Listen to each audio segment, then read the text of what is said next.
Evans. I told him we were putting it on you until I started trash talking. He didn't understand how you would trash talk. He didn't get it. Good that you can walk home. That's why it's always good. You can just walk home from there.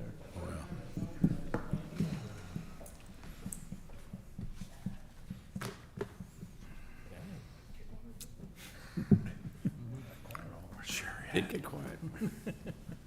There she is. Our leader.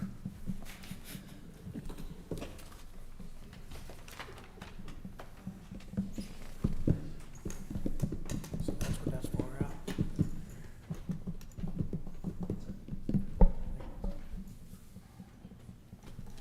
Ready? Regular meeting of Washington, Missouri City Council, Monday, September 23rd, 2024, 7 p.m. Bear? Here. Briggs? Here. Coulter? Here. Heidrich? Here. Holtmeyer? Here. Packey? Here. Reed? Here. Wessels? Here. Please rise for the Pledge of Allegiance. I pledge allegiance to the flag of the United States of America and to the republic for which it stands, one nation, under God, indivisible, with liberty and justice for all.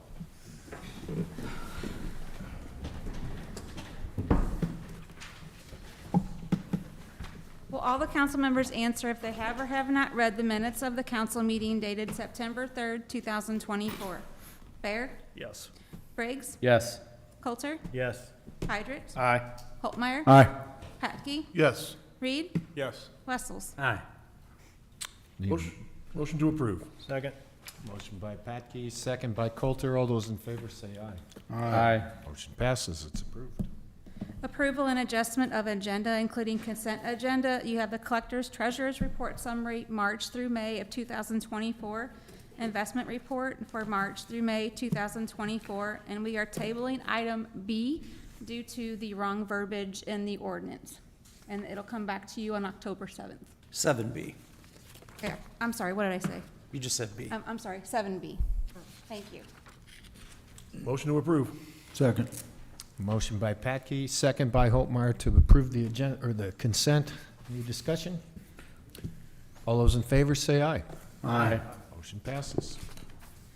Priority items, mayor's presentations, appointments, and reappointments. Board of Adjustment reappointment. Dear council members, I herewith submit for your approval the following for reappointment to the Board of Adjustment. Gwen Montel, term expiring September of 2029. Motion to approve. Second. Motion by Patke, second by Heidrich. All those in favor say aye. Aye. Thank you, guys. Police Department appointment. Okay, I hereby submit to your approval the following for reappointment to the Police Department for a 6-month probationary term. Brendan McMillan. Term begins September 23rd of this year. His ends in March of 23 and 2025. That's his first 6 months. Actually, Mayor, it's a full appointment, not a reappointment. If you recall, Council, you appointed him as a reserve officer a couple council meetings ago. That's right. Yeah, his situation changed, so he's asked to come on full-time. So he was a great officer for us for just shy of 2 years. He left in November of last year with an opportunity with his family business, but now that's since changed, so I welcome him back. So he did a great job for us when he was here before, so come on up, Brendan, so they can put a name to the face. Face There you go. Good. Okay. Welcome back. Thank you, appreciate it. Move we approve. Second. Motion by Wessels, second by Patke. All those in favor say aye. Aye. Welcome back. Welcome back. Thank you all very much. All right, Right. Thank you. thank you. Police Department reappointment. Okay, this one is a it's actually reappointment, 6-month reappointment for Preston Markwart. He's been with us about 6 months, so doing a great job. So it's just his second 6-month appointment there. Motion to approve. Second. Motion by Patke, second by Coulter to approve. All those in favor say aye. Aye. Aye. Preston is back with us for another 6 months. Thank you. Thank you. Public hearings, special use permit 602 East Fifth Street. Good evening, council. So let me get situated here. 602 East Fifth Street. They applied for a special use permit to operate an outpatient, well, I'm not sure what's going on there. Okay, here we go. An outpatient treatment facility.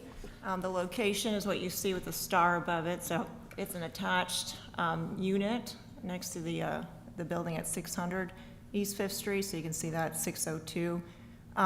They leased that building in March, February or March, and they're just getting all their paperwork together with the state so that they can do outpatient treatment, which is counseling, job coaching, literacy, help with childcare.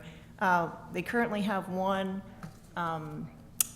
group home for females on Burnside, and then they're opening up or have just opened the male group home on Fifth Street, just down the road, 130 East Fifth Street. Both allowed in residential, so C2 overlay includes residential. Outpatient treatment facility actually requires a special use permit no matter where it's located, so that's what we're looking at today. Parking is not an issue, as you can see in that picture there. There's plenty of parking behind the building, although they do say that they have that van that you see in that picture that does the transporting of their patients. Most of them do not have vehicles, so they get either walk or they use the shared transportation there. And then our district there, you can see it's right on the cusp. We have senior, the MacArthur Place apartments there, and we have R2 overlay in the area. But basically, it's mostly commercial and we sent out letters. Nobody responded to any of them, had any issues with this special use permit that they applied for. The applicant is here, so if you have any more detailed questions about the use, she can answer any questions you may have. Is it upstairs and downstairs, or? It's just the one level. It's this one Main right floor? here. Okay. Let me get this thing on. Just where the blue star is. Yeah, where the blue star is. Ma'am, would you mind stating your name and address, There you go. please? My home address? Yes, please. Okay, it's Tanya Hankins, 1101 Landing Place Drive, Lake St. Louis, Missouri. Thanks, Tanya. Sure. That was really the only question I had. If somebody else has got something, but, how many people are you thinking? Don't know? It's a really good question. We are certified by the Department of Mental Health to provide the substance use outpatient treatment. We are, as Sarah said, just in the initials, well, we've got the certification and we've hired the licensed clinical social worker. We've been waiting for the permit. Right now, we just plan to have, we do everything slow just so we can make sure we're doing it well. So initially, maybe up to 8 group clients at a time, but it does have the potential to add, depending on the need in the community, another day, two week, and maybe evenings. So maybe up to 20 a week, I would say, in the big picture, not at first, for sure. And it's a 9 to 5 deal, correct, or? It is, yeah.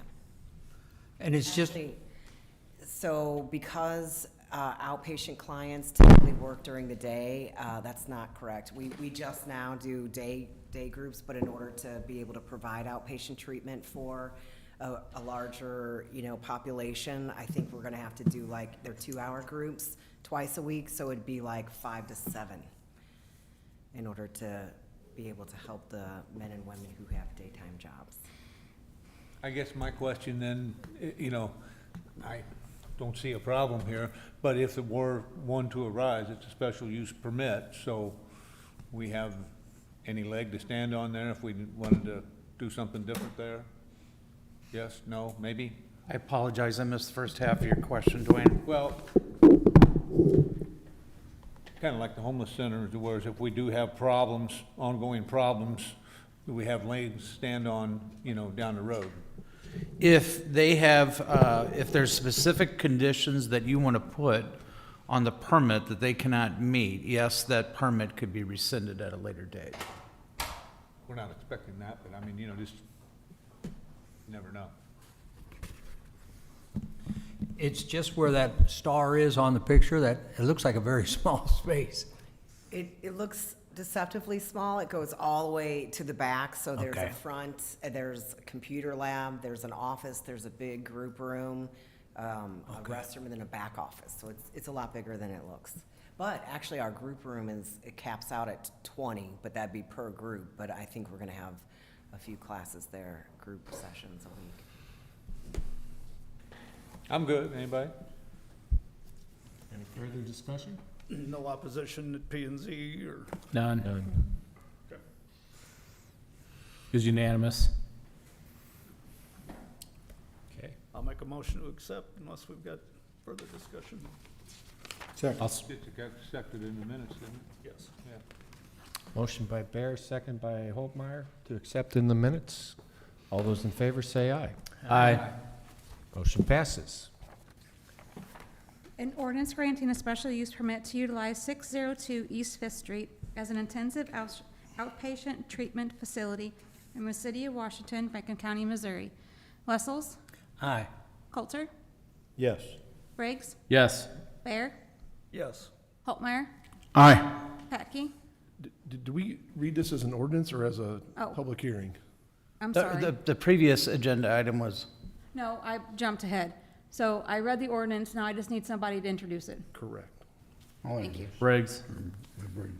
Introduced by Briggs. I almost did that. My bad, sorry. It's okay. Okay. Thank you. Any discussion? Is there anybody else who wants to speak? Because we're in a public hearing, so we need to. That's true. Thank you, Al. Anyone like to speak on this? All right. All right. Let's do the second reading again, Sherry, please. No further discussion. Nope. Okay. An ordinance granting a special use permit to utilize 602 East Fifth Street as an intensive outpatient treatment facility in the city of Washington, Franklin County, Missouri. Wessels? Aye. Coulter? Yes. Briggs? Yes. Bear? Yes. Holtmeyer? Aye. Patke? Yes. Reed? Yes. Heidrich? Aye. By your vote, the ordinance passes. Next, please. Voluntary annexation, 12.89 acres, the Highlands. All right, so we have a continuation of our Highlands. Actually, this is going to be it's going to be called The Highlands. It is a residential development that you'll see later on, but the 12.89 acres is just a continuation of what you've been seeing in that area.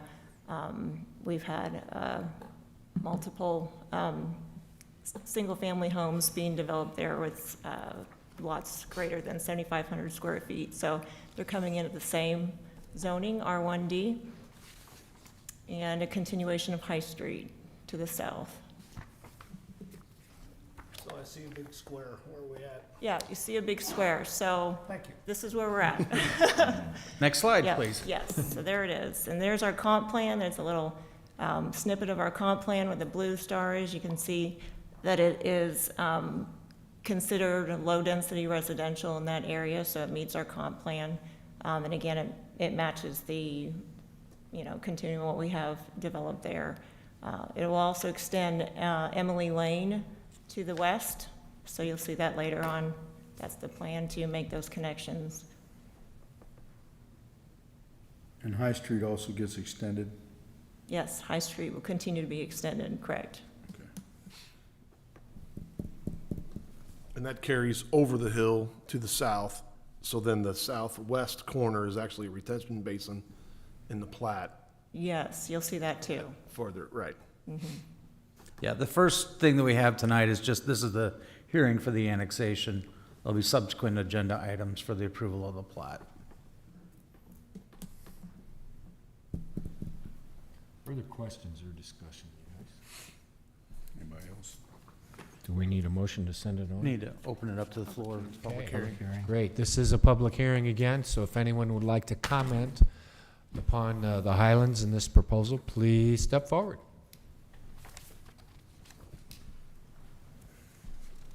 Hey, good evening, everyone. I'm Adam Bear. I'm with Rouse Company. Address is 2200 Barrett Station Road, Baldwin, Missouri. We're the builder who started some of those homes off Sophia. Just Wanted to say, appreciate the opportunity we've been given. We've had great feedback, a lot of interest. I think out of the 16 lots there, I think all but 2 are sold right now. So there's a lot of demand, and we're excited for the opportunity to keep going. So our plan is to buy these lots from Kurt then once he gets it approved and developed. So if you have any questions I can help with, I'm here. Call me up, but that's really it. Thank you. Thank you. Thank you. Anyone else? Okay. Motion to accept into the minutes. Second. Motion by Patke, second by Holtmeyer to accept into the minutes. Further discussion. All those in favor say aye. Aye. Motion passes. An ordinance annexing 12.89 acres at the Highlands into the city of Washington, Franklin County, Missouri. Patke. Introduced by Patke. No discussion? Okay. One more time. Sherry, please. An ordinance annexing 12.89 acres at the Highlands into the city of Washington, Franklin County, Missouri. Wessels? Aye. Coulter? Yes. Briggs? Yes. Bear? Yes. Holtmeyer? Aye. Patke? Yes. Reed? Yes. Heidrich? Aye. By your vote, ordinance passes. Code Amendment, Section 400.165 relating to temporary uses. Okay, so this is a slight code revision for temporary uses of real estate offices. This came up a couple months ago. There was some concern that some of the developers were selling real estate out of offices that weren't in the subdivision that they were located, and they weren't meeting the code for certain things like off-street parking. So we kind of looked over other cities and what they were doing and what their codes were. We negotiated back and forth with the developers and with Planning and Zoning Commission as to the best route to follow. And what you have in your packet is our final version of our code changes. So we've added a couple things, we subtracted a couple things. If you have any questions specifically, feel free to ask. Was it just an issue that it was not a permanent structure, or was it an No. issue that, So the main issue was that the real estate office was selling lots from another development and not in the one that they were located, as in they were just continuing their sales and not moving on. And then a subsidiary issue was, as you can see in this picture, there was no off-street parking. So the parking was in the street. Our code specified 4 off-street parking, but when you think about where that's gonna be, it seems a little excessive. Right. If you're putting it at a display home. It wasn't necessarily that there was portable buildings, like you see Rawls has a portable building, which, you know, I think meets the code nicely. It's just the portable buildings are portable, and we changed it up so that they would be removed within a year or as soon as the display home was built, because that's the goal, to get to the display home.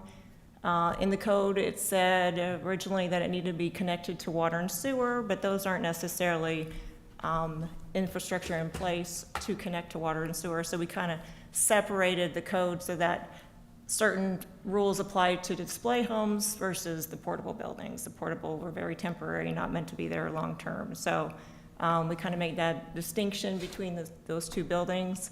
And then just having some differences like changing the number of lots that are in a subdivision to allow for, you know, fewer lots to have a display home. I think originally it was 10 lots and they changed it to 8. And then being allowed to stay in the subdivision as a display home until 100% of those lots were sold. Before it was net 90%, and they felt like that's not enough, you know, long enough time, so we made that change as well. Questions? Discussion?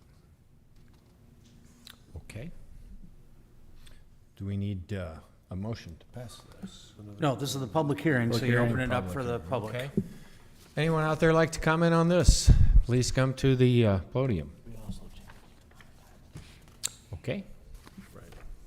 Go ahead, Sherry. Need to accept into the minute, motion accept. Correct. the So minutes. Second. All right, motion by Patke, second by Briggs to accept into the minutes. All those in favor, say aye. Aye. Now here we go. An ordinance repealing section 400.165 of the Code of the City of Washington, Missouri, and acting in lieu thereof a new section 400.165 relating to temporary uses. Patke. Sorry. Introduced by Patke. Further discussion? Oh, you're gonna do it, sorry. Second reading, please.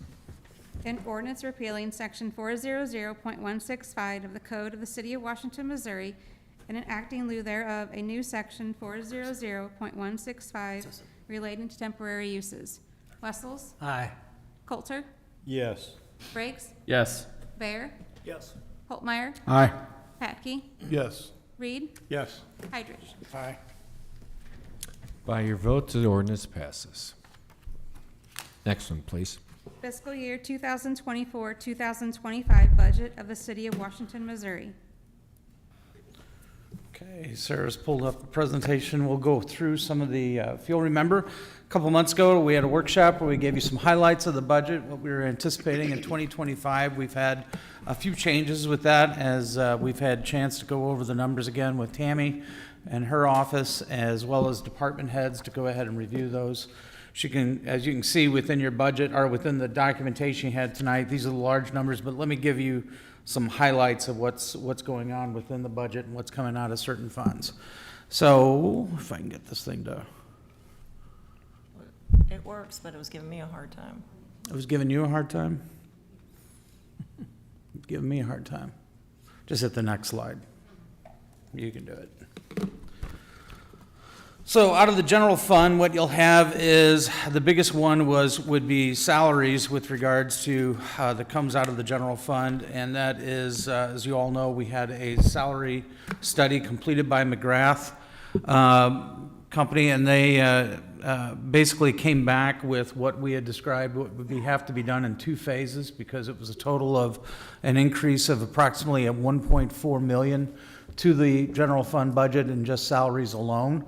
So in order to go ahead and meet that, we were going to go ahead and have to break that up into two phases. And so this year would be phase one of that approach, which includes approximately $730,000 increase to general wages for salary ranges and adjusted compression. And adjusted compression is basically once an employee is in a certain range, based on their years of experience in that position, they get moved up throughout within that range. In order to do that, what we're looking at is an increase. This is a modest increase with regards to sales tax over the past year, but if you looked at your numbers of what we report to you on a monthly basis, you would have 2% increase over last year's sales tax, and that's what you experienced this last year, was a 2% increase when the final numbers were in. Increasing the local use tax transfer to the general fund. We've been transferring in 50% of that for the last approximately 7 years. Prior to that, it was 30%. What we're proposing to do in order to meet this phase one of the salary study would be to go ahead and increase that to 75%. If you've looked in your packets over the last year or so, actually last 5 years, that tax has gone up significantly. We still have a significant portion of funds to go ahead and do projects. We'll talk about a few of those a little bit later. But basically moving that portion or that much over into the general fund. You also have, out of that, Prop P funds that we still receive from the county. We anticipate you're looking at approximately $6,000 this year, probably would go to each officer as a one-time payment. And then you also have an addition of a full-time employee that was proposed to you to be in the building department for commercial occupancies. Yes, sir. On that very first bullet up there, the 730 increase.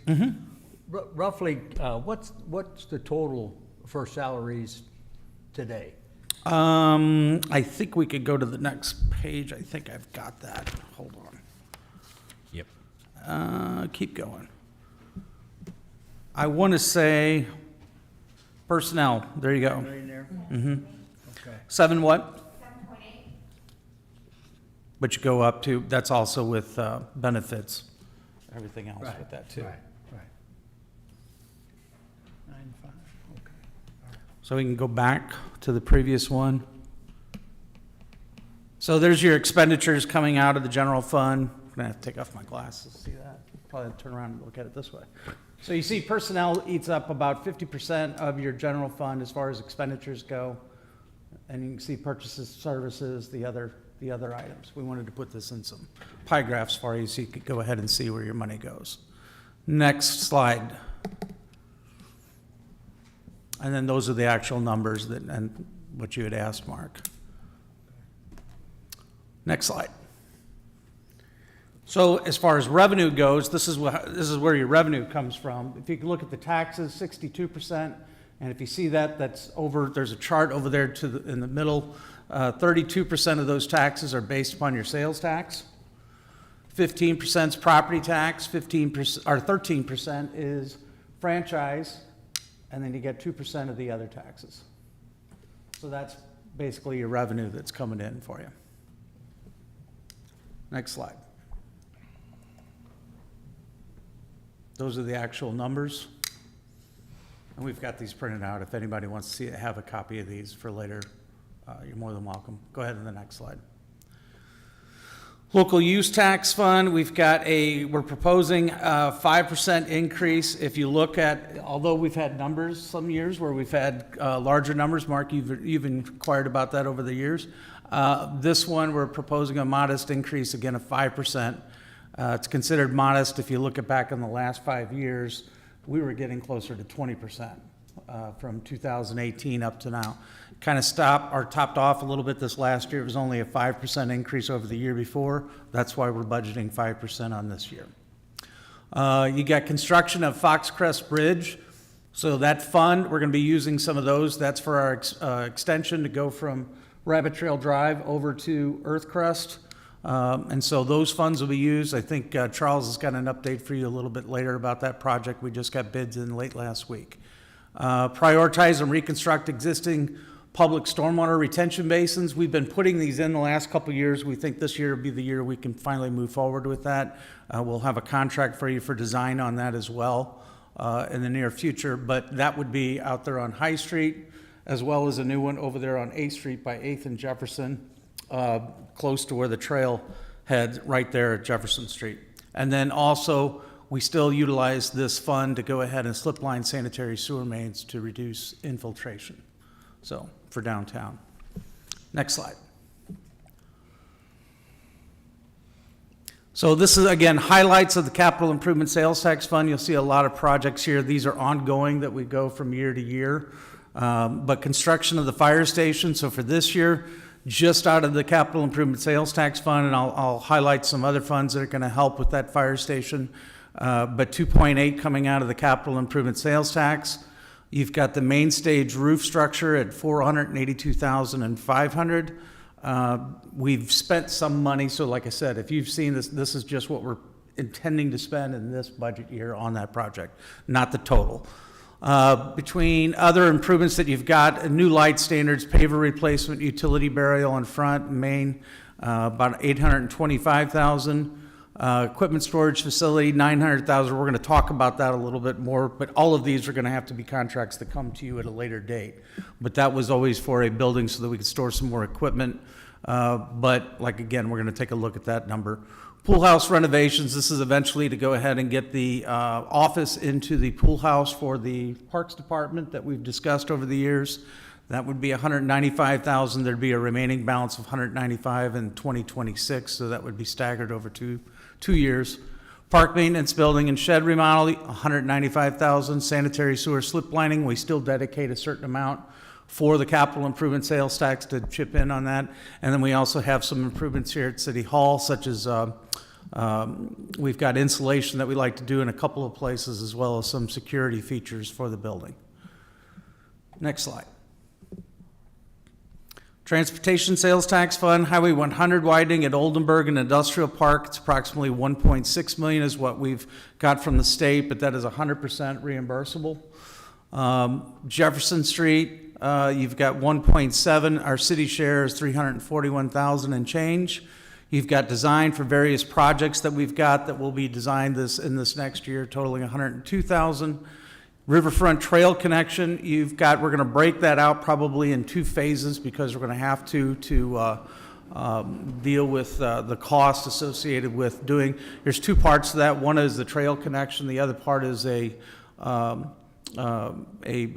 expansion onto the restrooms down there so that they're climate controlled throughout the year. Right now, we have to shut those down in the winter, as some of you already know. And then you have your East-West Parkway right-of-way acquisition. To continue that, there's $111,600 going towards that. And that's your transportation sales tax fund for this year. Next slide. Marijuana tax, we're looking at 2 full-time employees to go ahead and fund for that from the marijuana tax, as well as an annual payment to the communications employees that we've discussed in the past. Next slide. ARPA funds, this is a quick slide, $100,000 towards the construction of the fire station number 1. Go to the next one, please. And then the fire reserve, these are the additional funds as well as the ARPA that I just mentioned, $700,000 towards construction of fire station. An additional $500,000 is going to be transferred in from the fire district and then for the construction, and that gives us a total, I believe, of 5.3. So. And I think that's the last slide. That is. Any questions? That equipment storage, is that gonna be out the city shed behind it or Yes, something? be out there at Public Works. We still got a ways to go to see how we wanted to go ahead and do that. That's just what we have budgeted, so. It's needed. Other questions or discussion, guys? Open it up to the floor. Yep. Would anyone in the audience like to comment upon our budget? Please come up. Guys, this is really important. How we spend our money is hugely important, of course, to our citizens because it gives them an indication of what we think is important. And I applaud staff for working their butts off, standing up for what they believe, individual departments doing what they do, and the input that we've received from the council, too. You guys remember a couple years ago when we needed to raise our maintenance number 1?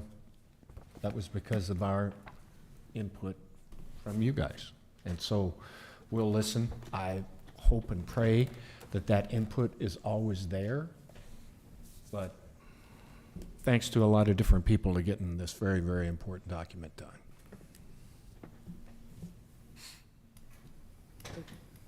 Have any other comments? Make a motion to accept into the minutes. Second. Motion by Patke, second by Holtmeyer to accept into the minutes. All those in favor say aye. Aye. Thank you. An ordinance approving the budget of the City of Washington, Franklin County, Missouri for fiscal year 2024-2025. Patke. Introduced by Patke. Any further discussion? Okay, go ahead, Sherry.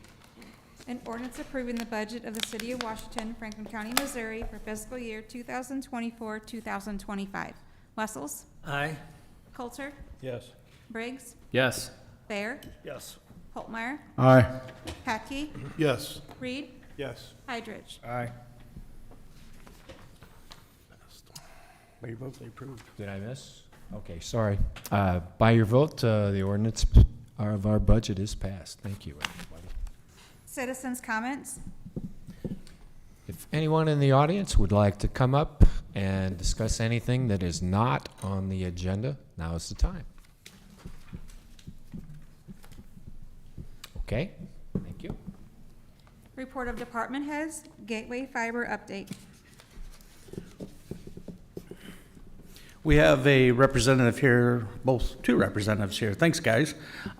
Here from Gateway Fiber. As you know, we've asked them to come up and give you guys updates throughout the year, so we asked them to do that again tonight. Thanks, guys. Yeah, appreciate, excuse me, appreciate the opportunity to be here again. I will tell you that we are in the wind down stage. We're nearing the completion of all of our projects. Should be completed by the end of the year. We have 2 what we call fiber hoods left. Those are going a little slow because we've kind of run into some issues with some rock. But by and large, we anticipate that our project here in Washington will be completed by the end of the year. I'm sorry, can you state your name? Oh, I'm sorry. Derek Leffert, Head of Government Affairs for Gateway Fiber, and then Rick Becker is a project manager for us as well. So really kind of the focus for us, in addition to kind of finishing up the construction piece of it, is going to be the cleanup and the restoration pieces of it. I know we still have maybe some core holes, things like that we need to resolve, and so all of that stuff will be taken care of and fully restored back to as good or better condition before the project ends, and we basically remove everybody from the city. If for whatever reason after the fact any issues are identified, by all means, feel free to reach out to us, and we'll bring our crews back out and make sure that we get those issues resolved. But we've had great success here. We appreciate working with the city and the city staff. The city staff's been excellent to work with, and this has been a good community for us to invest in, and will continue to be a strong partner in the city as long as we're here. I've had good response talking to Rick. Anytime we've had any kind of problem at all, phone call away and he's on it. Problem resolved. So no complaints here. Good. Also, kudos to Rick. I've called him and he can be in the middle of something, he'll drop it, boom, be right over there and check it out. He's done a real fantastic job. We got it. We got your number. We got your number. Yeah. Did he tell you guys that so we could get a raise, or is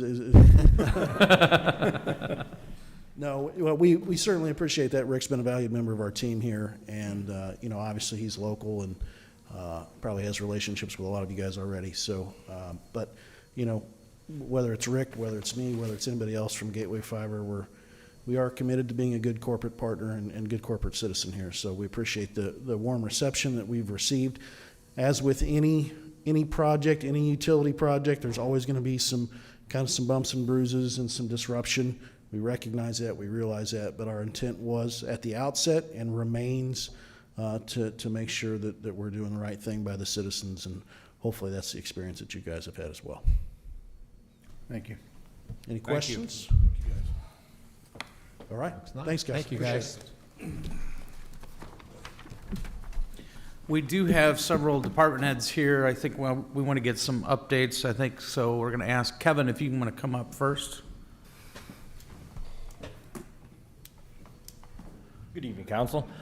Just want to update you on our Front Street project. We started this week, so we was down there today. Crews worked real hard at getting concrete broke out, getting prepared for the track to come in tomorrow.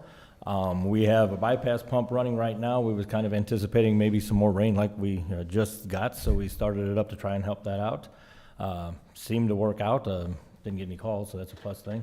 So tomorrow we'll be digging. We'll start digging. The goal is to get at least half of it in tomorrow, which means we got to set a big manhole, so it's going to take some time. And then after that, we should be able to finish the dig part of it by Wednesday and start backfilling. The goal is to have it all done as much as we can by the end of the week, which means we're going to try and get concrete back in. Tony's guys are going to help us out with that. Try to get the fence back up. We're going to work as hard as we can this week to get it all completed and back up and running. Hopefully, once this is done and we get this blockage out of there, we're hoping that might also help some of the odor that we've experienced down on Front Street. So we got our fingers crossed on that, but if not, we do have another plan for that, but it's rather expensive, but we do have another plan for that. But we'll worry about that if we have to, but so that's where we're at. So anybody ever has any questions, just by all means give me a call. I'll be more than happy to talk to you. But right now, crews are working great. They worked through the rain all day today. Didn't complain. They was actually having fun, so that's a good thing. You're between Lafayette and Elm Street, is that right? Or Lafayette Yes, and Oak? yes. So tonight we opened up Front Street because we was able to move stuff off the street. Okay. Starting tomorrow, it will be closed down. It will probably more than likely be closed down tomorrow evening while we're bypass pumping, if we don't get to a point we were hoping to get to tomorrow. But hopefully we get to that point and we can open it back up again tomorrow night. No guarantees, but we're gonna work hard at getting that done. But so we'll have to see. But there is a very good chance that it will be shut down for at least one full night, which will be tomorrow night. The entrance to the riverfront is down to one lane. So hopefully everybody's using caution. We put lit cones down there to try and let everybody know, but It's about the best we can do, but, everybody has to remember that anybody coming out gets right away before anybody going in does. Keep everybody off the railroad tracks, but hopefully they're following that. That's pretty amazing. We've had, a couple inches of rain here, and you're still able to continue the work then. Yep. Well, it's not supposed to be in there, the rain. Yeah. It was wet today, let's put it that way. Thanks, guys. Thanks, Kevin. Thanks, I know it Jim. was a breath of fresh air driving down Front Street yesterday after the rain. You could breathe down there. Charles, you want to go next?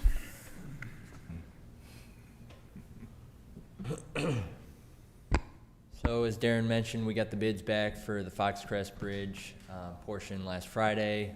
So just to go over that, bids came in. Low bid was KJ Understall at just under 1.3 million. So estimate for the project was about 1.5, so quite a bit under. And they were about 200,000 under the next lowest bidder. So we'll have that at next council meeting for approval there. And then we have an update with the High and Highway 100 intersection that you all had questions about and trying to get the dedicated green arrow there. So we're soliciting bids right now, looking to get those back October 1st and then move forward with the project there to get that upgraded. So Upgrade the light? Upgrade the light to signal. a four Right. signal head Okay. with a dedicated green Right. arrow timing. So I noticed today that the timing was longer on the light southbound on High Street to turn on 100. That was at, I want to say 3:30 or something like that today. It was longer. It wasn't just that 5-second 2-car line. Okay. It was a lot longer. Someone waited for someone from the north and are heading north, and then we still made a lot more than it had been before. So I thought maybe it's interesting. MoDOT changed the MoDOT's told timing. us that they've maxed out the timing, and that was Yeah. that was months ago. So Yeah. but Again, I'm not going to glad to hear. No. it's- not on a stopwatch, but I can tell you noticeably today, it was a longer light than it ever has in the past. So that's all I can say about It's it. good to hear. What about Third Street? How are we coming there? 3rd Street, so we got an update from the contractor. It sounds like it'll be closer to the end of October, if not the last week of October, before they're all wrapped up with striping and all of that as well. So, yeah, middle of October, start paving, milling the second week of October. So Is that gonna be totally shut down when they pave? it won't be, it'll be rolling kind of closures and, different, some of the side streets, close those down for limited, amounts of time, but have it back open, so, nothing. You don't see any issues in paving in the middle of October? We should be okay with that? Oh, yeah, we should. We've been doing that for We've been paving in years. November, Yeah. I know, we do, and I always think we run into, it's gonna get cold enough where you can't, and then we're stuck. I mean, I hope we don't have a extremely cold October. No. But most of the time, our Octobers are fine. Good. November's kind of a toss-up, but we've done it in November before as well. Okay. They'll be doing a lot of milling, I'm sure, before they start paving. Yeah, it'll be about a week's worth of milling and like wedge paving before the full paving operation starts. So a week of milling and a week of paving. Do we get to keep the millings, or how's that work? Yeah, we keep all the millings. They'll go out to either the recycle center or the Public Works building, so. Cool. That's what I got.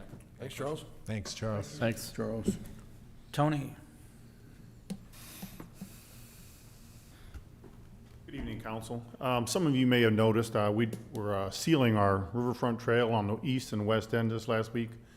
We sealed on Thursday morning on the one end, and we had it all coned off. We had all of our signs up, and then Thursday night, my fogger, a guy was out fogging, witnessed people walking up and down the trail after it was already marked off.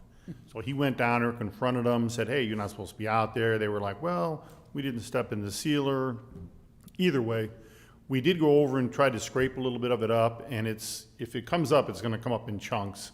So we're gonna do a test it out and see what we can do. I don't know if it's gonna make it better or worse. Inevitably, we'll have to go back and reseal and probably just put an armed guard there for 24 hours, I don't know. So we are gonna give it a try, though. So what you sealed, they walked on, and now it's, They rode bikes on as Yeah, well. rode their The bikes. bikes, Oh, I didn't they hear caused the that. deepest ruts. yeah.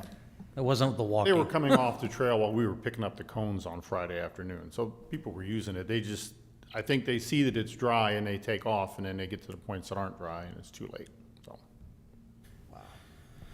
Anyway, we are gonna make an effort and try to do something with it. But it should, well, good for you, Tony. You have more patience than me, because if someone did that to me, I'd be Oh, yeah.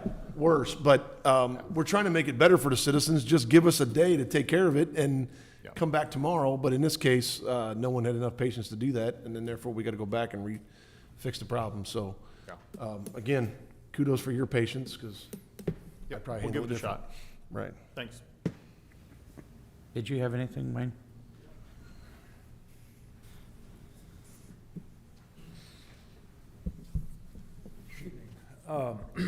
In the FY '25 budget that you all just approved is a project for a second, excuse me, additional slide at the pool. And I believe that budget amount is at 251 that's in there, 251,000 that's in there. We have an opportunity to get the slide, and I kind of just stumbled upon this at the last minute. The slide was in the budget from the get-go when I started working on it, but then I thought at the last minute, I was like, I should really call and see if there's a lead time and how much of a lead time there is. And so I called a couple weeks ago in August and said, hey, if we wanted to purchase this slide this fiscal year after October 1st, what's the lead time? And they're like, well, you won't get it this year. And then it contacted me back. I was going through Westport on this because they gave us the initial bid, or estimate, I should say, when we opened the pool a couple of years ago. And they called me back and said, well, we got an option for you. If you can sign off on the paperwork to put the slide in production by September 30th, and we as in Westport install it, Splashtacular, the maker of the slide, will produce it, and they'll be able to get it to you, and Westport will be able to install it before the start of the new pool season in May, end of May of '25. So we have this opportunity. Basically, I'm asking for you to authorize me to sign the paperwork tomorrow to put the slide in production. So, any questions? I make a motion, we give Wayne the authority to sign tomorrow, anticipation of the slide.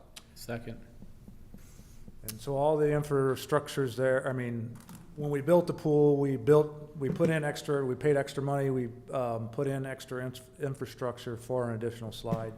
So this cost will include everything, basically the plastic flume portion of it, and then the pumps and everything to install it, hook it up, get it running before Memorial Day at 25. And you already had this budgeted, Wayne? Yes. Yep. Second, his motion. We do. Jeff made a motion and Chad seconded. All those in Thank you. favor? Yeah. Any discussion further, you guys? All right, all those in favor, say aye. Aye. Opposed? Order your slide. Thanks, Wayne. There you go, John. There's your cover story for tomorrow. New slide at the pool. Stay off the trail, and the slide is coming. The slide is coming. There we go. Stay off the trail. Get on the slide. Go ahead. Ordinances and resolutions, an ordinance amending section 265.0, 265, I need my glasses. There you go. That'll help. Section 265.080.8 of the Code of the City of Washington, Missouri. Key, sorry. Fishing. Hope Okay, I was quick. motion by Patkey, second by. No, introduced. Introduce an ordinance. By It's ordinance. Jeff. Jeff. Patkey, yes. Sorry, guys. Okay. Is this mine? No. No. No, Wayne just sat down. Wayne's done a lot of work to get the Oh, conservation Wayne, yeah, office we're here. waiting on Wayne. Well, Wayne. Sorry. You should have stayed up here. This is for your fish, We Wayne. want to go fishing. Keep giving John material here. One thing at a time. Delaying the meeting here. Yes, so in front of you is a code adjustment for the fish population or the catch limit out at the lake. The old limit, I'm guessing, was from when Jerry was here, and Jerry worked, even though we didn't have a cap agreement, we've never had a cap agreement for the lake, Lions Lake. Jerry, when he was here, worked very closely with MDC on a lot of things, including the fish limit. And so after the fish survey that they did a year ago at the lake, this is the recommendation for our lake to improve the fish quality. The fish quality is good, they said, but adding the flathead catfish and the largemouth bass to the limits will help. And so basically, it's just adjusting what's in the code so the conservation agents, when they're out here, they can enforce the rules. And with that, another bigger reason, kind of getting this all pushed along here, is they will provide free signage also for around the lake. So we'll take down our old outdated signs and they'll pay for new signage. So. And I will just comment that thanks to Wayne, this has been a free project for the city. The Conservation Department has done all this, but it wouldn't be without the work of Wayne to meet with them, get with them and all that. So this has definitely been a plus to the Lions Lake for sure. Are there some limits there? I mean, where does the public find that information? Yes, so we have signage up now, but the limits, you can see it if you have the letter. The current limit was, channel catfish were 3, and the daily limit harvest for all other species was 10. Now the daily limit's gonna be, for channel cat, it's gonna be 4, flathead 2, largemouth 2, and everything else 10. So, and that's Really, based. it breaks it down more, what the Yeah. other 10 can be, how many you can have, and that's part of the signage, if I'm not mistaken. You said that part. Yeah, of it'll be there. Yep. 4 New different signage. places, 3 different. 6, I think. We have 5 spots now where it is, and they want to add one additional spot. Okay. This is probably a silly question. I'm a city boy. Do these things apply to people fishing on the river also? This code covers any of our waters in the park system, but the only one we have really is Lions Lake. There is a lake up at Miller Post, but it's closed to public fishing. It would be only for like educational purposes, like scout groups and things like that. So the river would be the state or anything? Yeah, the river would be State? the state. We can't control that. But that's the state? That's the state. Okay. And same thing with St. John's Creek, you would be able to fish out of that from Miller Post, but that would be the state limits also there too. That's not a bad city boy question, Mark. Yeah, well, Yeah. I don't want to get in trouble. Fish don't pay taxes, so you don't know.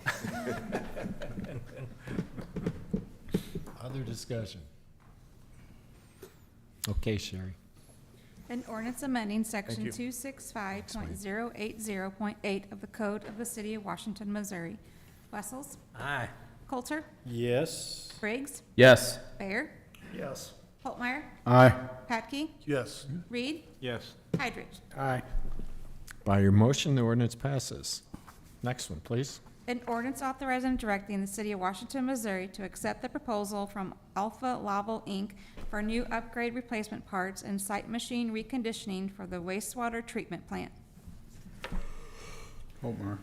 Introduced by Holtmeyer. Okay, what this is this is our belt press down at the treatment plant. And what that does is that presses all of our sludge from the process of the plant and makes it into a cake base that we can broadcast in on farm fields and grasslands and anywhere else. This machine is 40 years old. Actually, it's as old as me, come to think of it, so it's 60 years old, come to think of it. Geez, I'm all that old already. Anyway, the guys have done a great job of keeping it together, but it's gotten to the point where the bones are solid, but the fingers are starting to fall off, so we need to get it rebuilt. If it shuts down, the money that we're investing in it to rebuild it would probably be 2 or 3 times as much to haul sludge, have somebody haul it off, and then buy a new unit, which is, you're sitting right at just a hair under $400,000 for a new unit, so. To buy a new one? To buy a new one, yes. It's an important piece of equipment down there. It's our second phase of process of the treatment plant, so.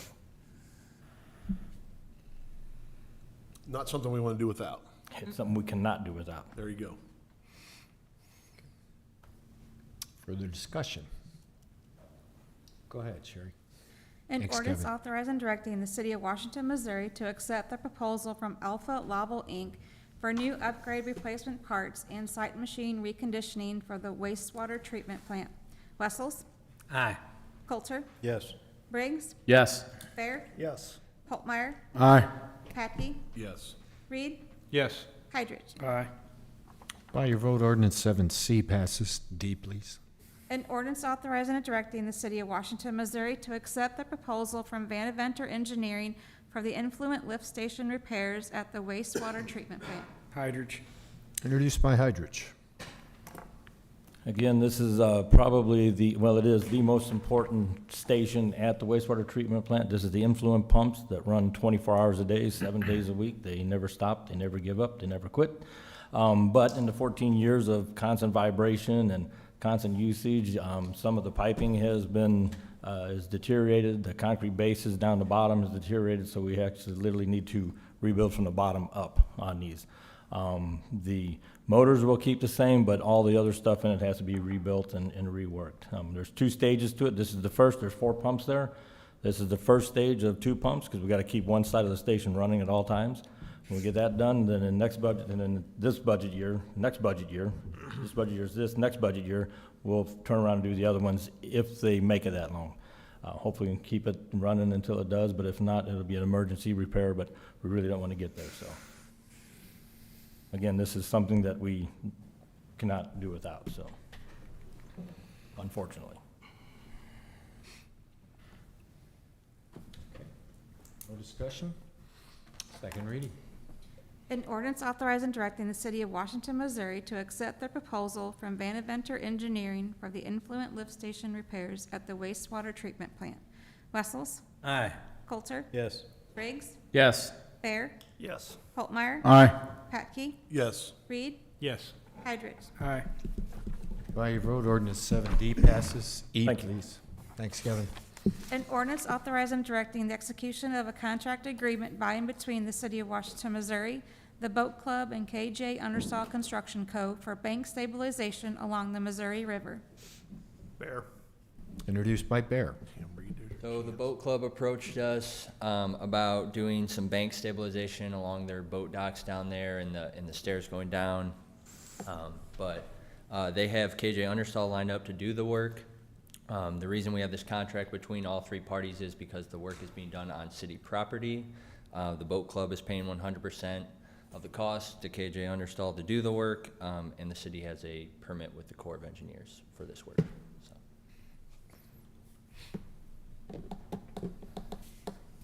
Wonderful. Glad you explained that. I was wondering why we were doing it. Right. And it'll be just on the boat clubs Yeah, it's where it's their just shoreline or, both sides of the boat club down there. Yep. and then does it just stop to what's next or will it? further into Wherever that? the bank is sloughed off the most, some of our winches will be in danger at some point if we don't. And then that downstream, there's just a little bit.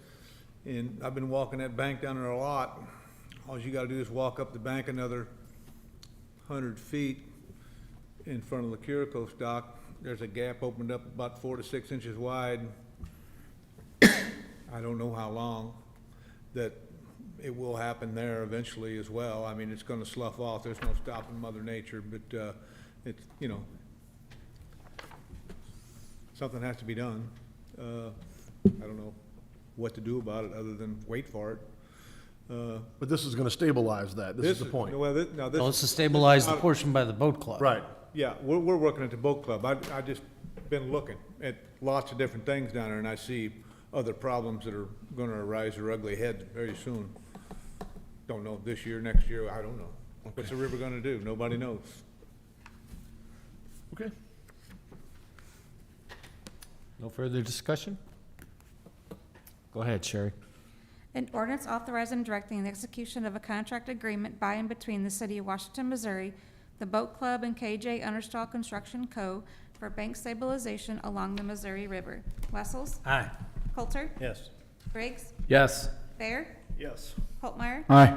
Patke? Yes. Reed? Yes. Hydrich. Aye. By your vote, ordinance 7E passes. Thank you. An F, ordinance please. authorizing and directing the execution of a general warranty deed by and between the city of Washington, Missouri and VMH LLC. Patke. Introduced by Pat. So this is an agreement with VMH, which is Vic Horse Camp, for his property over there, as you can see, that's south of where the Fox Crest Bridge is going. So we need, he donated the right-of-way there to begin with. We needed a little bit more since we pushed the bridge south to avoid needing to get on the property to the north as far as needing an easement. So we shifted the bridge a little bit south, and this is just the additional right-of-way that we needed to make that happen. What was the avoidance to the north? What was that all about? We tried working with We that tried working property with owner, property and owners in the we got past. a lot of pushback, and we, you know, Vic was It was just willing easier give to us a go to little the bit more south. right away, so move the project quicker. So Questions, discussion? Second reading, Sherry. An ordinance authorizing and directing the execution of a general warranty deed by and between the City of Washington, Missouri and VMH LLC. Wessels? Aye. Coulter? Yes. Briggs? Yes. Bear? Yes. Holtmeyer? Aye. Patke? Yes. Reed? Yes. Hendricks? Aye. By your vote, ordinance 7F passes. G, please. An ordinance authorizing and directing the City of Washington, Missouri to accept their proposal from Cochrane for inspection and testing services for the Earth Crest Extension Project. Patke. Introduced by Patke. So this is for the Fox Crest Bridge as well. This is, Cochrane designed the project. Now this is a contract. This was separate. We didn't have material testing or inspection included in that contract for design, so this is a separate contract for them to do material testing as well as specifically inspections on some of the more detailed aspects of the bridge construction. We'll do the rest of the inspection and all the administration of the contract, so. Questions, discussion? Okay, second reading, Sherry. An ordinance authorizing and directing the City of Washington, Missouri to accept the proposal from Cochrane for inspection and testing services for the Earth Crest Extension Project. Wessels? Aye. Coulter? Yes. Briggs? Yes. Bear? Yes. Holtmeyer? Aye. Patke? Yes. Reed? Yes. Hendricks? Aye. By your vote, ordinance 7G passes. F, please, or pardon me, H, please. An ordinance amending Schedule 4, no parking at any time of the Code of the City of Washington, Missouri. Patke. Introduced by Patke. So this was reviewed by Traffic Committee. It was brought up by one or two of the residents down there that live off Wildy Way. And the concern is that when there's parking, specifically, there's parking oftentimes on both sides of the street, right where it makes the bend there in the middle, that the street's not wide enough for that. So our code allows parking on both sides of the street if it's 35 feet wide. The street through there on average is maybe 30. So we're proposing to have no parking on the east side through there. It still allows parking in front of the residents' homes and all that sort of stuff, so. No discussion? Okay, second reading, Sherry. An ordinance amending Schedule 4, no parking at any time of the Code of the City of Washington, Missouri. Wessels? Aye. Coulter? Yes. Briggs? Yes. Bear? Yes. Holtmeyer? Aye. Patke? Yes. Reed? Yes. Hendricks? Aye. By your vote, ordinance 7A H passes. 7I, please. An ordinance amending the provisions of Title 3 Traffic Code, Schedule 10, pedestrian crosswalks of the Code of the City of Washington, Missouri. Holtmeyer. Introduced by Holtmeyer. This is also reviewed at Traffic Committee last month. The church down there would like a crosswalk. So they have parking on the south side and then a bunch of pedestrians walking across the street, Lewis and Clark Drive there, to get to their, to the church. So they propose to have a crosswalk there, mid-block, and we'll have it signed and everything. So Traffic Committee recommends putting that crosswalk in and signing for that.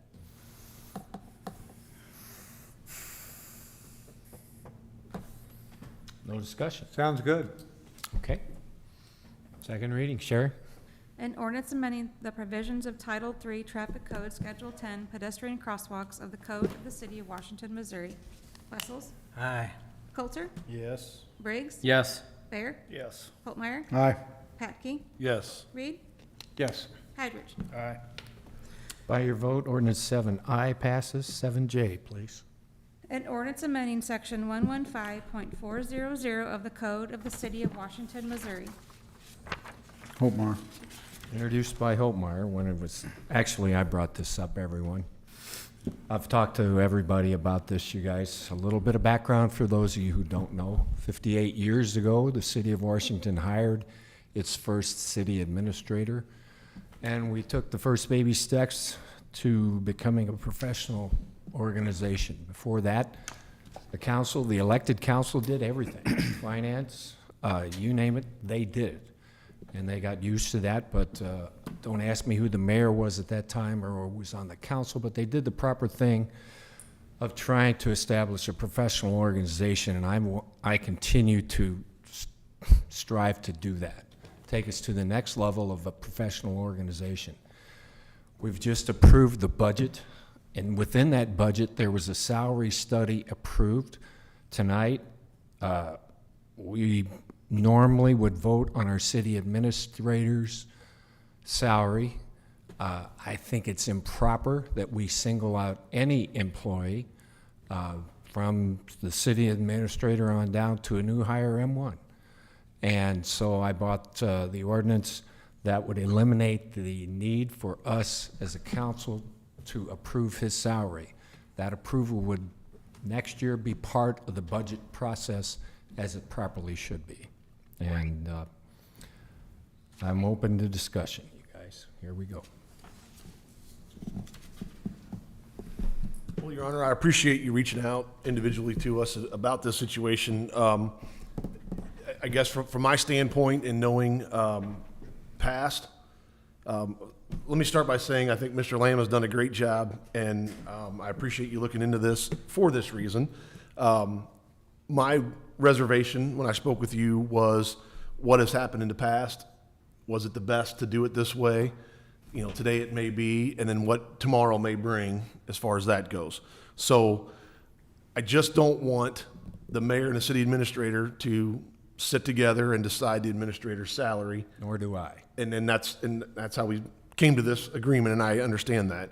So my recommendation to you is that rather than just have the city administrator's yearly review done by the mayor, included as a committee of a couple council members to accompany the mayor for the city administrator's review, salary specifications, and then bring it to the rest of the council through the budget process that way. So in other words, just add 2 to 3 members of the council to be with the review process for that, not only negatively, but positively also. If we get, heaven forbid, Doug, someone else is a mayor and doesn't get along with the city administrator, that one person could see to it that it's a bad review. You know what I mean? We have that in other municipalities, and we don't need that here. No. So rather than leave that on the shoulders of one person, it's just my recommendation to have a committee to do that, and then a recommendation to the budget process and the council, not necessarily a separate ordinance as you're proposing, just a committee. So thank you. Jeff, I welcome any input. You guys know that. Well, you're talking about the evaluation process, Jeff? Yes. Okay, I didn't read that in there, the evaluation. It's not, and that was just my opinion, was the fact that it's not, because through our conversations, it's the mayor alone gives the city administrator a review each year, and therefore a perfect score or a negative score, however you want to look at it that way, negatively or positively, and that the mayor alone determines what the salary is going to be in the budget. Well, not according to this. I mean, That's what he's proposing. oh, you're proposing something different from this. So, suggestion. No, it's a suggestion, you guys. Jeff's concerned, and so am I, about the future when Darren and I aren't here.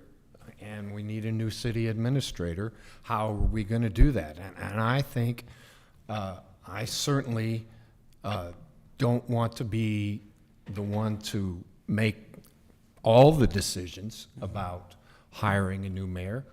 If I'm going to do that, and Darren is gone for whatever reason, by golly, I'm getting your input, because I need it. I'm not perfect, and Shauna makes mistakes, as HR, as does every human being in this room, but the relationship between the city administrator and the mayor is absolutely crucial. If that doesn't happen, like Jeff said, we see how bad it can be in other communities that are close to us. I don't want any part of that, and I think input from you guys is a good thing. How that all looks like, I don't know. But I think together we can come to some type of conclusion. But to put to put any city administrator or any employee's salary out for vote on an annual basis just sits really wrong with me. It should be within. How is it now, and how do you propose we change it? I'm open to suggestions, Dwayne. I just don't like I just said, evaluating, or pardon me, singling out any employee. Do you want me to comment on how it is now? Absolutely, Darren. So how it is now is that the city has a performance evaluation process for all employees. That's myself, department heads, other employees. And it's based on the core competencies that we have adopted. We started this 7 years ago. There is a portion of that where you get a score based on that. Then there's also a portion of it that you get a score based on the year's goals. So you sit down with your immediate supervisor, and your supervisor may have goals for you that they want you to do specifically for your job. So there's a combination of both of those. So to answer your question, both the chief of police and myself, we get reviewed by Doug through that same performance evaluation process today. So we're no different than any other employee. We get the same review, as well as then we sit down and talk about goals that we plan on having for the next year. But for you, it's just Doug right now? Correct. And Well, Darren, go ahead, Mark. I was gonna say, I think, I can see amending that process, because I think it should be more than one. But I'm looking at this, and this, to me, is something totally different. This was my compromise, This is Mark. a different policy. In my opinion, this is my compromise to this process. To the amendment that it's not brought to us and voted on, my compromise to Doug was, via phone calls, that ask for help, ask a couple extra council members to be part of that committee, so then we're a part of that decision. And again, we state this, as Doug just said to Darren, that you're not getting singled out here in a meeting.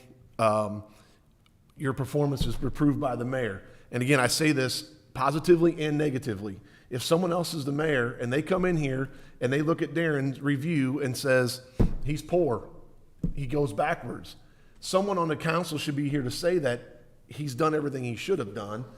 You know what I'm saying? I guess my fear is that that position changes. And who's ever sitting in the mayor's seat is either friends with or enemies with the city administrator. And in an effort to not have that in Washington, have our city council members be a part of that process is all I'm saying. But wouldn't that be part of a different? Yes, it is, Mark, and I ordinance? agree. And maybe Yes. I'm outspoken here. I would say this, I don't think you have to have an ordinance to do that review. Exactly. If the mayor wants to sit there and pick, so for example, we had our salary and benefits committee to go through the whole selection process with McGrath, as well as the results, going through that. Jeff and Al both served on there as a part of that. If the mayor wanted to have Jeff and Al, I'm just throwing out as a recommendation, he could have them as two other people to go ahead and do a performance evaluation and review that with me, or with the city administrator, and review that. That's different from what Doug's just saying, is that you have an ordinance here every year that says your salary, that says, here's what it is, and it's always based on, in the time I've been here, it's not been any different than what we have for the rest of the employees. It's whatever the salary study comes back, it's whatever, if we're up to a 5% increase, maybe a 3% cost of living, 2%. Well, and that's what That can still, like I said, but what that does is, then you don't have an ordinance, because you would be voting on that, all council members are voting on that. Maybe they haven't taken any steps towards a performance evaluation, or even reviewed what Doug has done individually with me, or anybody else that's sitting in this position. So what you can do is, you can do that performance evaluation and still pass what he's asking for the change. He's just saying that it's not subject to, the number isn't subject to all 8 Exactly, members and I of the think council. that policy stands alone. Then, I think we do could be another ordinance, whatever, that we change the evaluation of our city administrator. But I don't see it is this. I'm just stating my compromise with Doug through That's this what I think conversation Jeff's- process. Which Mark, would I'm take sorry. another policy or another ordinance, or? No, I think it just takes an agreement from the mayor to say we're gonna have a committee rather than just me. What is that? Well, I think it's You get a another different mayor. discussion, right. You get another mayor. I get it. I don't think we have a current ordinance that says this is how we do performance evaluations. And I see this no differently. Right. So Shauna has probably an employee handbook that says you're gonna have a performance evaluation. Same situation here, has nothing to do with this ordinance. Right. To your point, Mark, Right. this is, for years, we had an ordinance prior to this that included 5 or 6 folks that. That's we correct. removed everybody but one, and now we have one ordinance that says we're gonna sit here and vote on one guy's salary, which, what we're saying is, why not make that part of everything? Jeff, to your point, why not make that, have some input from all of us as well? Correct. Yeah, I'm no disrespect, Jeff, but I'm against the committee because, I mean, I think everybody should have input on, not just 2 council, I agree. if 8 up here. Well, then you're back to what we are doing right here tonight and saying that the city administrator's salary is gonna be in a public hearing. We can still change this ordinance, and we can say that that piece of the performance management is done by all of us. You guys, I get Because what Mark is saying. Go ahead. I'm sorry, because I agree. I mean, you know, we could sit up here for, let's just say 10 years with this gentleman. All of a sudden, we get a new mayor, they don't click. The new mayor is sitting there going, well, we can say, hey, he's done this, this, and this, Right. you know. Exactly, that's my That's why point. we need to have Yeah, that's a good idea, I think. input in it. Yeah. it's a great idea. Maybe I didn't say it the right way, but that is exactly my point. I that think not just more than positive- 3 yeah. people from the council I agree, Mark. need to be. If all 8 of you want to come to me at any time, I am open to that. Say, hey, our city administrator is not doing this or is doing this. To me, that's part of the process. And if I haven't communicated to you guys that I would like your input, either individually or as a group, that's on me. But Doug, a future mayor may not seek that like Right. you're willing to. I understand. That's why I think maybe Shauna could build that into the performance evaluation program that we have and include this. Or I think person you in just, that. if you want to, it sounds more like you need a committee that you want to review the city administrator's performance. As part of an official program of evaluation that maybe she would do. Right. But again, I think this is very different from that. If I could interject, just to help clarify maybe a little bit from my perspective, our current handbook, as Mr. Bear has said, does say that if there are concerns with the city administrator, those concerns should come to the HR office, to the HR director, so that then we can bring that to you all like we would do in an executive session. So it'd be similar if there were some issues throughout the year that you could talk to the mayor and I, and we could bring into an executive session a discussion. So that piece is already in your court to utilize if there are concerns about the way that what the position of city administrator is running the city. So that's already within our handbook and process. Mr. Mayor, just to reiterate as well, we have communicated since Doug has been mayor about the performance review process. In past history, in my tenure here, we've also utilized, there's been a committee to hire the city administrator, and the council members that gets nominated by you all to be on that committee were also involved in the performance review process in years past. So you could do something where you could do a self-nomination amongst yourselves and sit in on the performance review process. We also could look at some sort of 360 review where the department heads you could elect a department head to be the peer, subordinate to give you input on how the city administrator is as a superior. So you could build a committee, much like we have done with our hiring process, where you have multiple people from different perspectives that could help in that process. So that is not in an ordinance anywhere other than we do say in our handbook, we do annual performances, and then it does have that caveat if there are concerns or issues with the city administrator for city staff that they can go to HR and then the mayor. But the ordinance as it stands today is just a level of saying, are we repealing this so that we don't have to vote separately on that dollar amount every year? And instead, it would be included in our process, just like all other employees. And I just like to state that I'm not being critical of Mr. Lamb. I'm not, and that's not the case at all, but rather protect. So that when he's here in 5 years from now or 10 years from now, and there's a different mayor here who has different views than Doug, that we have it in the right position. Well, and that's exactly what I was saying. Right. You know, we can stand up and, you know, you got a Correct. voice. Right.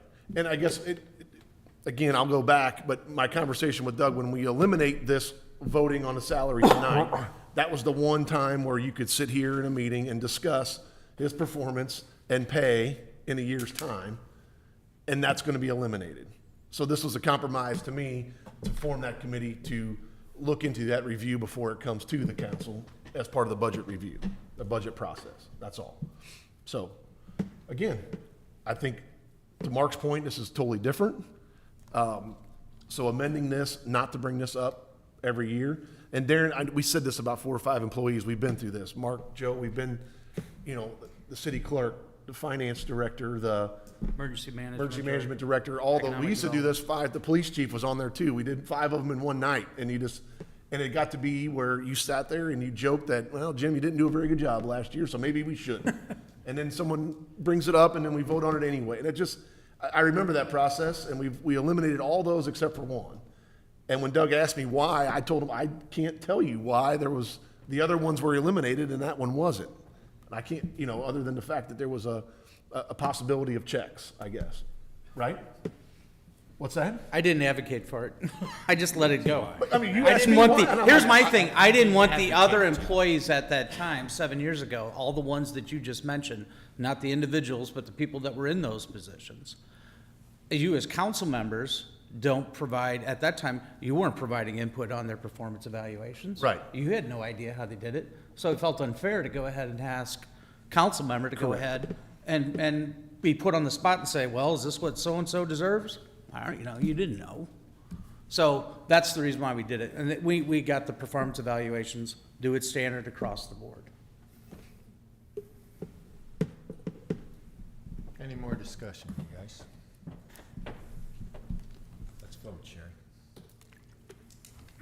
An ordinance amending section 115.400 of the Code of the City of Washington, Missouri. Wessels? Aye.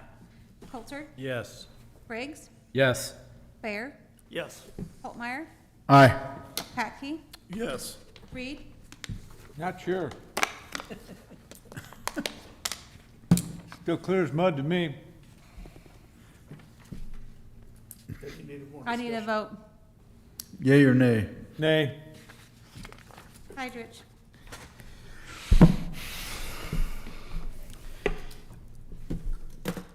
As long as we're going to allow all the council to participate in this process yet, and not be, because some of us never get picked for committees and never get to be a voice. So, in something like this, I think everybody ought to be involved, not just 2 people or 3 people. So, if that's not gonna, if that can't go that way, then I'm gonna have to vote no. But if it will go that way, I'll vote yes. So that's, I guess, I'm just reiterating one more time. I will say that in public, Mark, every councilman would get input on that. Everyone. Okay. But we need this written. Okay, so- I'm okay with that too. So in a year and a half, That's what we need to and do. you don't, you know, you decide you don't want to, or somebody else runs, I mean, we need this. My mind on You know what I this. mean? No. So, well, what I'm saying is if somebody else is in that seat. I that's- understand. That's what I'm saying. Okay. So, We can do that after we take care of this.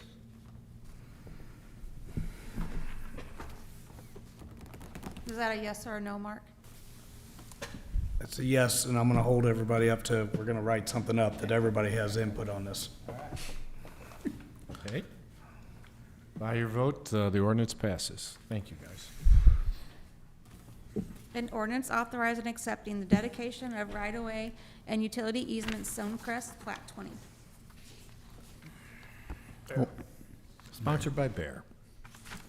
So this was part of the development agreement with Clover Valley for Fox Crest Extension. If you go to the next one, this plat actually dedicates the right-of-way for the remaining portion of Foxcrest, as well as you can see on the west side there, the sanitary sewer extension, which has been built.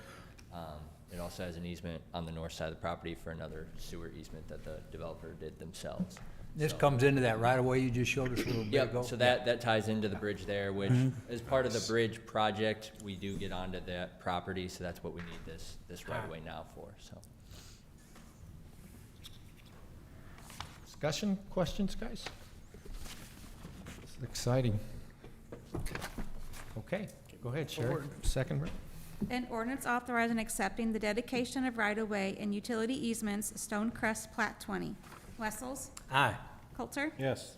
Briggs? Yes. Bear? Yes. Holtmeyer? Aye. Packey? Yes. Reed? Yes. Tigridge? Aye.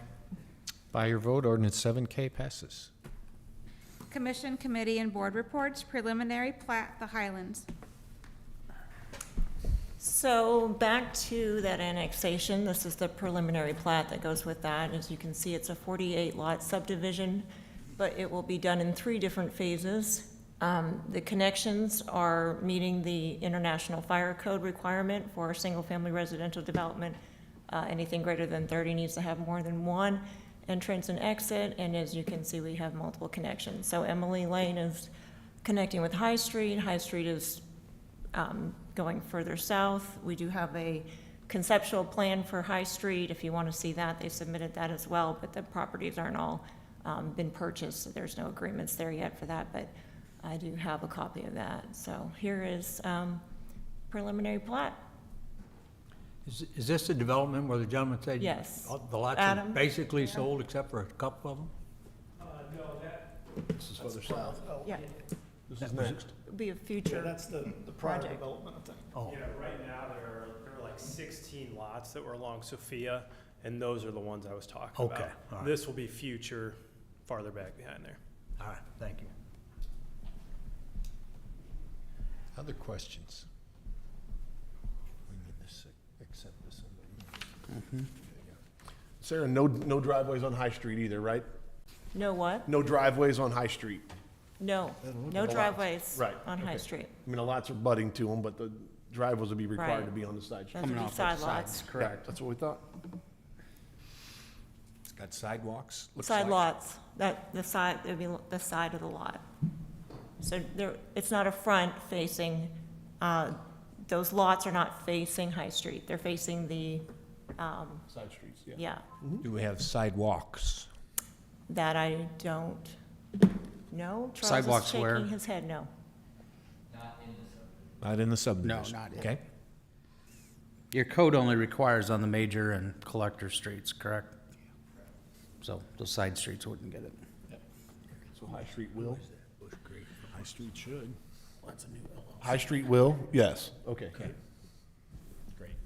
That's my guess. I haven't looked it up. but that's my guess. Other discussion or questions, gang? I'll make a motion to accept. Motion by Bear to accept. Second. Second by Briggs. All those in favor say aye. Aye. Against? Motion fail, or pardon me, passes. Yep, passes. Preliminary plat, Highland Meadows, Plat 10. Okay, so this is a continuation of the commercial development there off of 100. We have Dunkin' Donuts that was just built, constructed in the clicker. I don't have the clicker, but over here, that doesn't work either. Thank you for pointing that out. So we have these 3 lots here that are going to be subdivided into 5 lots. And I'll show you that plat here.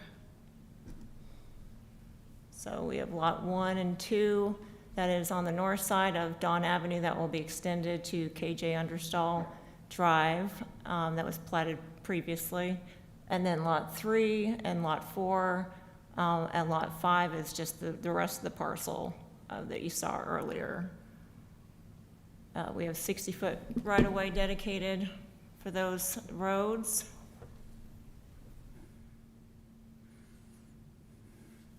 I think that about covers it, all C2. We do have a variance coming to the Board of Adjustments on the just before Planning and Zoning Commission for Lot 4.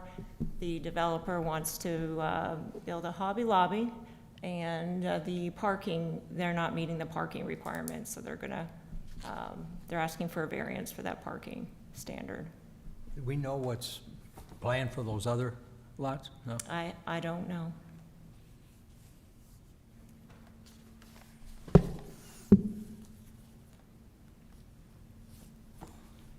Questions, discussion? Need to accept it in the minutes, you guys. So moved.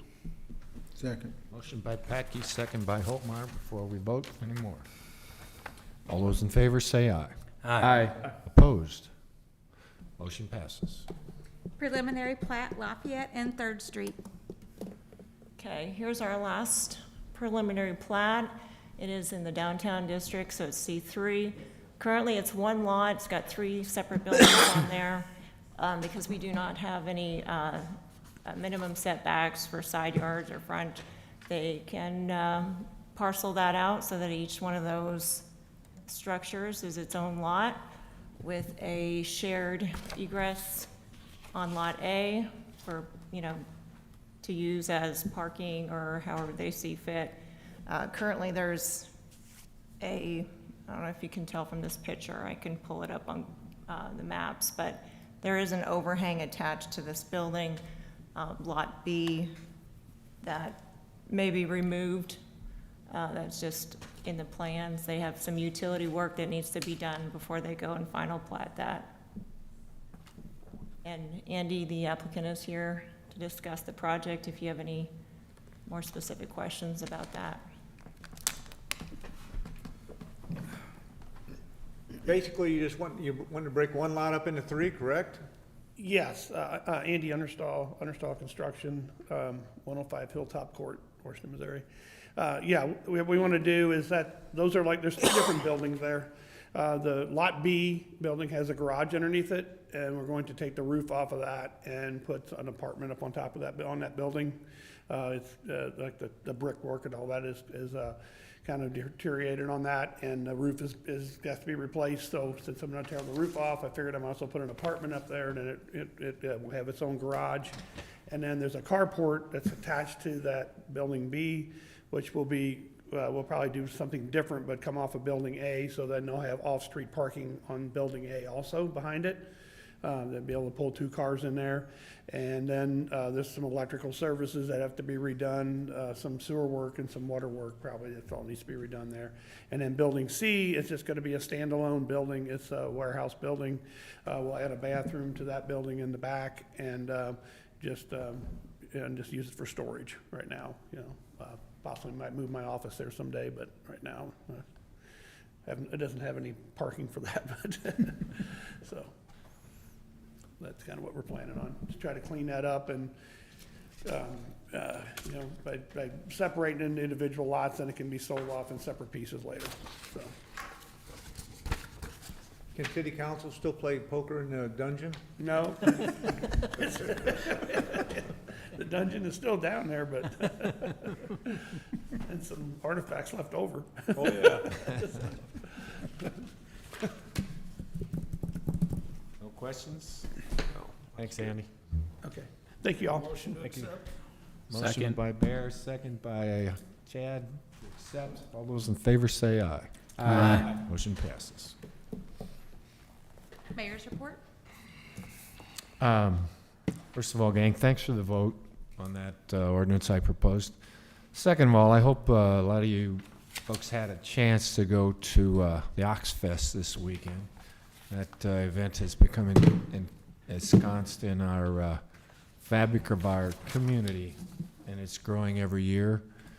And this week, we are going to start the process of putting a roof on the stage. And so that will open up events like Oxfest, and we'll see how that type of venue that we're looking for to increase tourism and fun in our town. So I'm glad we got that done.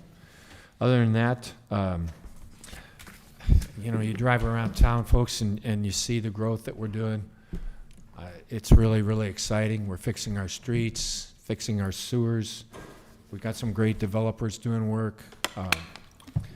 Life is pretty darn good in Washington, Missouri right now, but I want everybody to realize that we should not rest on our laurels, because it could swiftly go the other way, as we see in Springfield, Ohio. Thank you.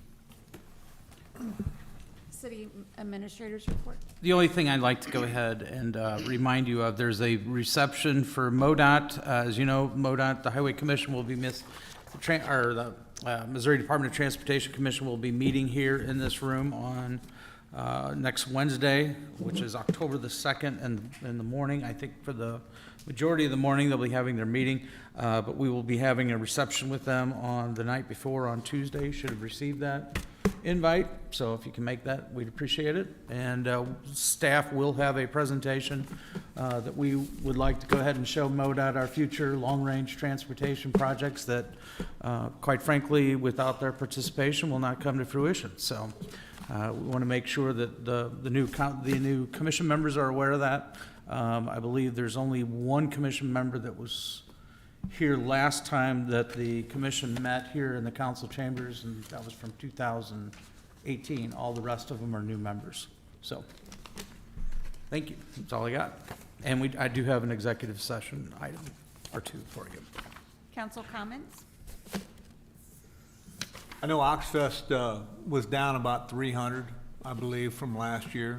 Yeah, but I mean, it had a real good year last year, but this year was down a little bit, but it was hot during the day, and then threat of rain scared a lot of people off. But, you know, the show must go on.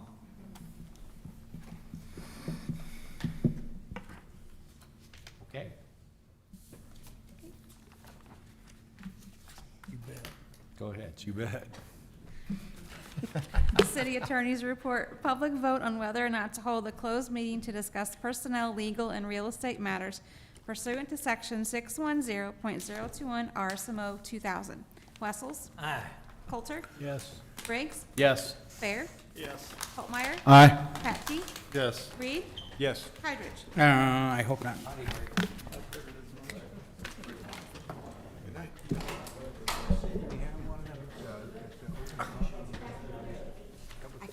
Dan, say that again. The meeting is actually here Wednesday in the morning, AM. The reception is Tuesday night before, down at the Open Front. Tuesday evening. Tuesday evening. I thought you said here, that's why I wanted to make sure. I'm sure it's in my email. What was the time? Tuesday, but that's October 1st. You should have received an email. We did get invite. that. I did. We're gonna be giving them a Why did tour. I We've not got a get it? bus lined up so that they can physically see all those sites that we wanted to talk about. Wednesday morning here, but Tuesday night there.